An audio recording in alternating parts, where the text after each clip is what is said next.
另一方面咧就係照顧者津貼啦。咁今次嘅施政報告咧冇作出調升，令到好多嘅家庭咧都感到失望。或者從政府嘅角度嚟睇啦 ，SEN 身心障礙、自閉症、失智症、長期病患等等，佢哋更加需要一啲日間或者係院舍嘅照顧。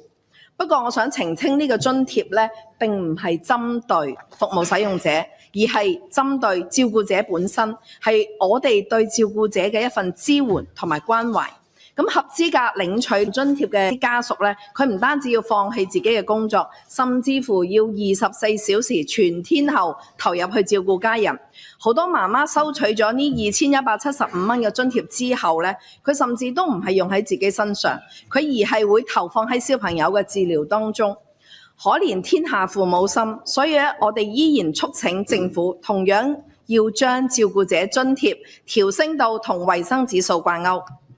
羅彩燕議員亦都提過咗照顧者津貼呢一個問題，我相信屋企有老人家要照顧嘅，大家感受都係好深。我哋有一句俗語叫做久病床前無孝子，我諗呢句説話係從另一個方面折射出嚟，做照顧者嘅壓力有幾大。我相信照顧者